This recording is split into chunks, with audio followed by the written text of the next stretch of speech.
Hello everyone, welcome to Tropical Plants at 53 degrees, and as you can probably see behind me, I've got my two new cattleyas, pride of place there on the benches, looking absolutely stunning, resplendent in orange and purples and yellows and reds, and just looking wonderful. The scent hardly detectable today. It's such a miserable day today. I thought what I'd do is I'd quickly just show you the kind of conditions we have to contend with. It went down to 4 degrees last night, and it's currently a very, very miserable, dull 6 degrees. And we've got lots of leaves falling off the trees because obviously it's autumn, it's November, and it's really not good growing conditions at all.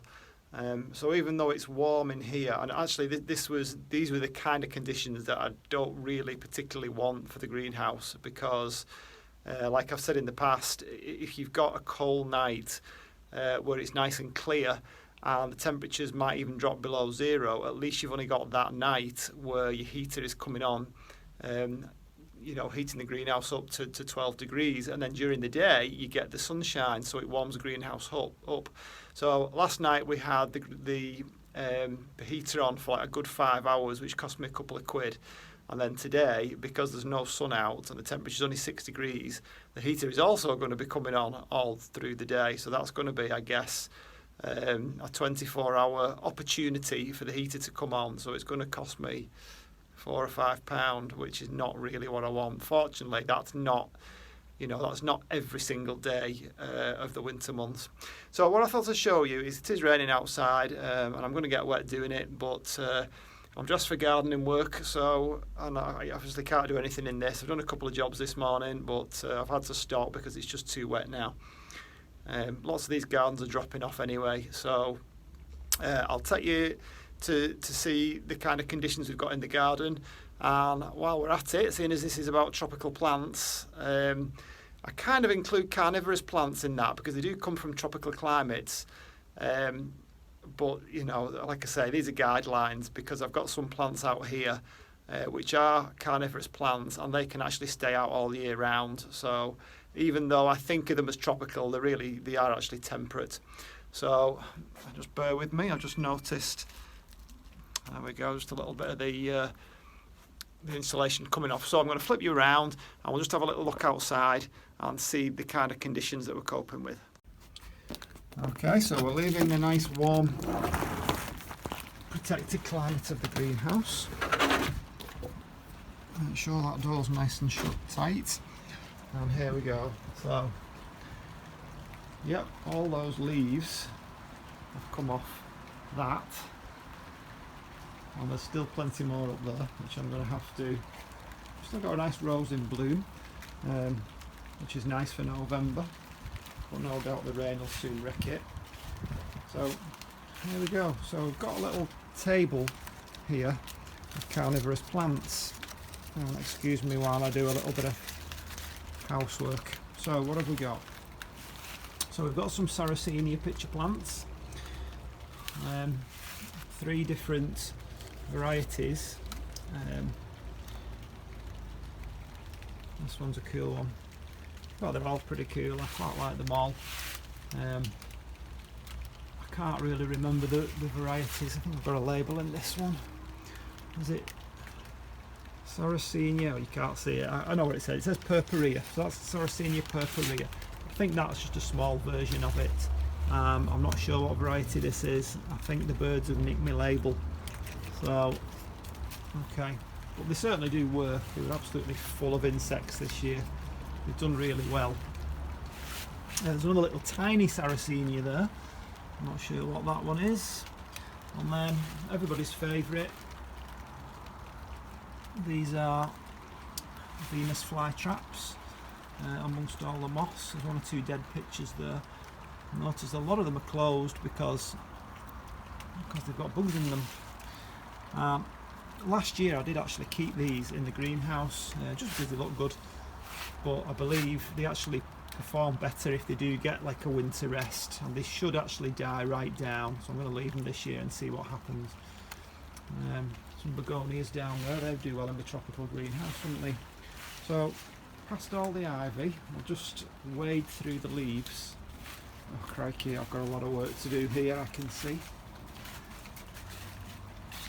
I think looking at the camera, the camera is actually brightening everything up. It's a lot more dark than it looks on the camera. Look at those leaves, oh no. Gorgeous Acer there, maple tree, doing its winter show for us, its autumn show for us. I'll just move along into the main garden. It's not a very big garden, but I like it. That's the hydrangeas. Another bit of autumn colour there with the, what have we got? We've got a dogwood, cornus. That's the red sticks you can see.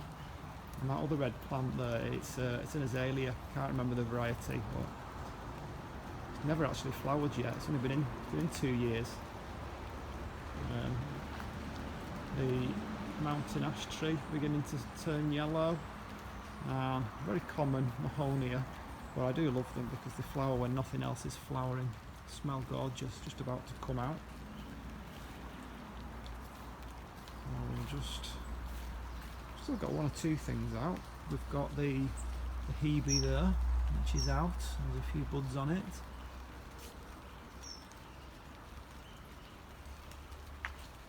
As I say, it's not a very big garden.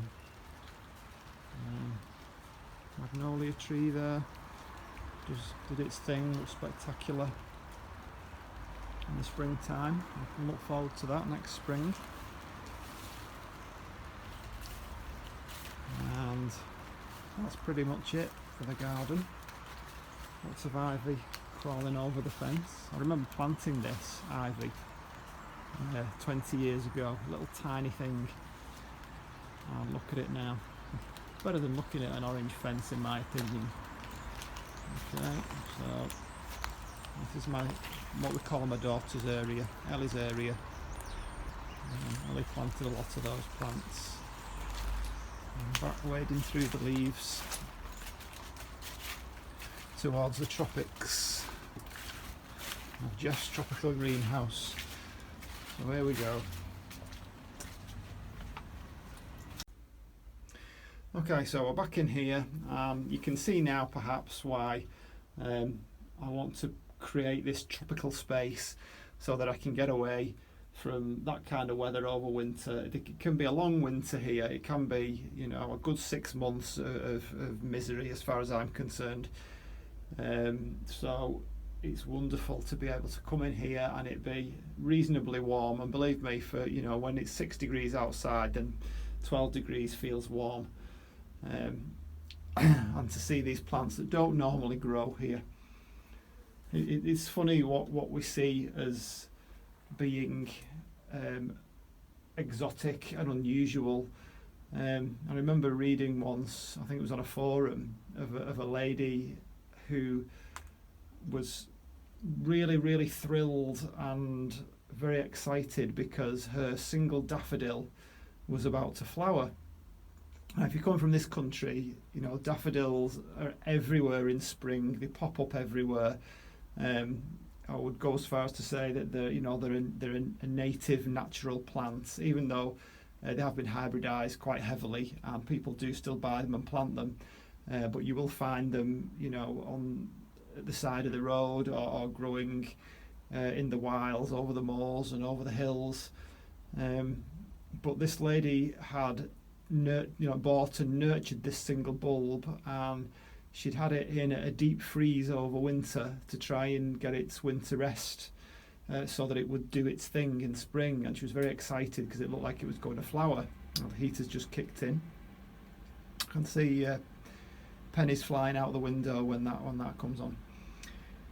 So the kind of conclusion to this story was that she lived in a tropical country. I can't remember which one it was. It was probably somewhere like Thailand or Indonesia or somewhere around that area.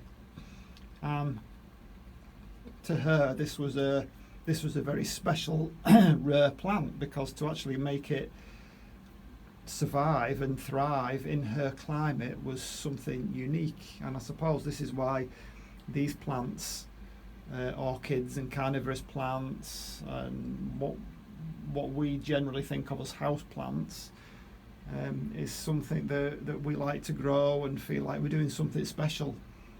And of course it reminds me of vacations, holidays that I've taken. I love that cattleya, isn't that gorgeous colour? I'm so impressed with these cattleyas.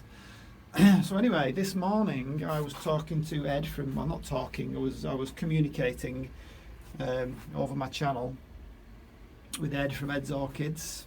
Go and check out his channel if you've not already. And Ed was telling me that he's going to let me have one of his Phragmapediums. I think it was a Phragmapedium he said I could give a go to, which I'm very excited about. So there's an Orchid Society meeting this Saturday, so I'm going to head on down and have a look at the show and see what Ed's got for me. Very exciting. I've avoided buying Phragmapediums and Paphiopedilums simply because they're so expensive to buy, and at the moment I'm at that stage where I've not really got a lot of anything in terms of orchids, so that'll be great, and because he's the expert on those kind of things. I actually hope that he's going to give me some pointers on cattleyas as well. I know he's done a couple of videos on them, so he might be able to tell me what to do with the monster over here that's growing out of its pot. It's making a break for it, as you can see there. So when that's finished flowering, I'll do something with that and see if we can get it to move on to the next stage, whatever that might be.